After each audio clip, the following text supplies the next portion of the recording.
Desa. Saya silakan maju ke depan.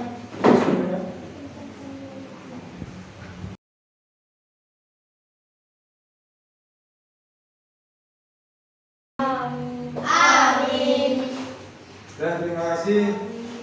Kita langsung sambung lagi masuk ke materi. Keluarkan bukunya ya. Saya mau nanya dulu sebelumnya, adakah yang tidak masuk hari ini? Tidak. Semuanya masuk? Alhamdulillah. Jadi kalian harus tetap semangat ya belajar ya. Ayo kita semangat dulu. Kalau kau suka hati tepuk tangan. Kalau kau suka hati tepuk tangan. Kalau kau suka hati, mari kita lakukan. Kalau kau suka hati, Tepuk tangan. alhamdulillah. Terima kasih. Kita sekarang bahas masa kekhalifahan Abu Bakar As-Siddiq. Situ biar perhatikan di layar. Kemarin kita sudah bahas proses pengangkatannya. Untuk hari ini kita akan bahas langkah-langkah kebijakan dari Khalifah Abu Bakar. Kita tahu bahwasanya Khalifah Abu Bakar itu menjadi seorang pemimpin, mengganti Nabi sebagai pemimpin negara dan pemimpin umat. Karena sudah diangkat harus punya langkah-langkah. Dan langkah-langkah yang ditempuhnya adalah yang pertama, terjadi gonjang-ganjing pada masa awal pemerintahan Khulafaur Rasyidin. Terjadi gonjang-ganjing ini karena apa? Karena rasa kepercayaan umat Islam yang pudar karena Nabi Muhammad wafat, meninggal. Karena Nabi Muhammad meninggal. Dan di situ muncul golongan-golongan yang murtad. Golongan-golongan yang ingin keluar, memisahkan diri, tidak bergabung, tidak memegang akidah Islam. Nah, di situ langkah yang pertama yang dilakukan oleh Abu Bakar adalah seperti di sini. Sebagai seorang khalifah, Abu Bakar menjalankan langkah-langkah kebijakannya adalah memerangi kaum Riddah atau kaum murtadin. Dalam memerangi kaum murtadin ini di sini banyak sekali. Itu di sini kita kenal ada Tulaihah, siapa namanya? Omar bin Khalid, ada lagi Malik bin Umayyah, itu ada. Itu orang-orang yang ingin memisahkan diri. Belum lagi ada nabi palsu yang paling terkenal Musailamah Al-Kadzdzab, ada lagi yang perempuan Sajjah binti Al-Harits At-Tamimi. Itu. Dari di situ di perang Riddah, dalam kasus ini Abu Bakar mengundang para sahabat. Bagaimana kita ini harus menyelesaikan ini? Diundang, akhirnya terjadi satu musyawarah terus diputuskan. Kita kirim dulu putusan, kita kirimi surat. Bagaimana ini? Ya, dikirimi surat. Habis itu dikirimi surat, mereka masih tidak mau. Akhirnya ambil tindakan tegas. Dengan bagaimana? Kirim pasukan. Karena apa? Kaum murtad harus diluruskan. Harus kita sadarkan. Yang pertama dengan cara yang halus. Jika tidak bisa, ya harus kita perangi. Dalam itu lagi memerangi, langkah pertama memerangi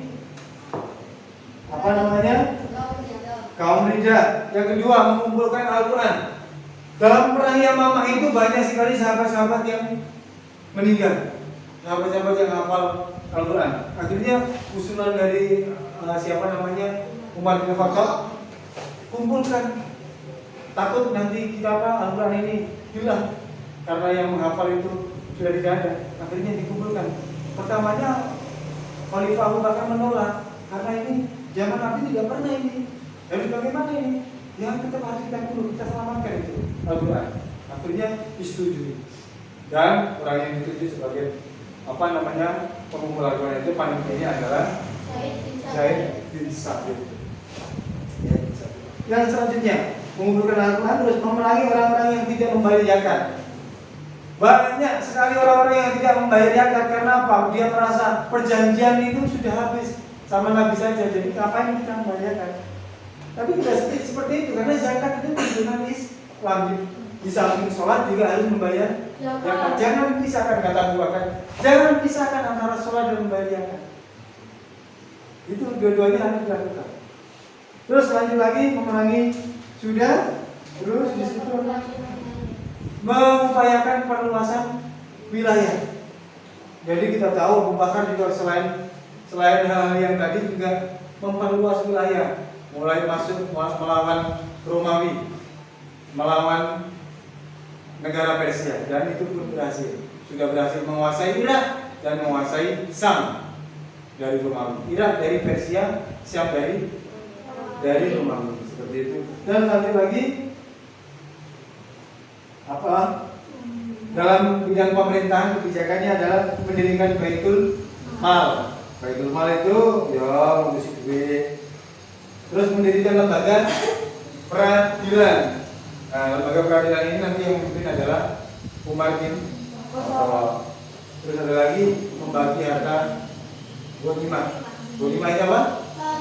Rampasan perang. Nah, seperti itu. Terus di situ ada lagi wafatnya Khalifah Abu Bakar.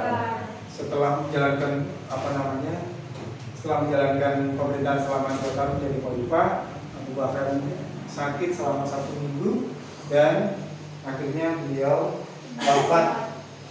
wafat pada tahun 13 Hijriah, tepatnya pada Masehinya 634 Masehi. Dan kemudian beliau dimakamkan di sebelahnya makam Rasulullah. Nah, saya rasa untuk materi itu sampai di situ. Ada pertanyaan? Bisa dipahami ya? Nah, jadi tadi kalau kita simpulkan sebelumnya, kita simpulkan materi kita, jasa-jasa langkah-langkah Abu Bakar dalam menjadi khalifah, yaitu yang pertama 1, apa tadi? Memerangi kaum murtad. Yang kedua, mengumpulkan Al-Quran. Dan yang ketiga,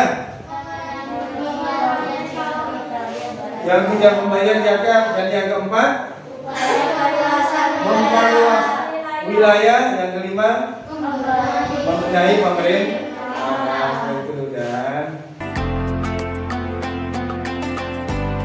saya rasa cukup untuk hari ini. Jangan lupa untuk PR-nya, tugasnya dikerjakan. Coba perhatikan, dibuka halaman. Sudah? Nah, saya rasa cukup untuk hari ini.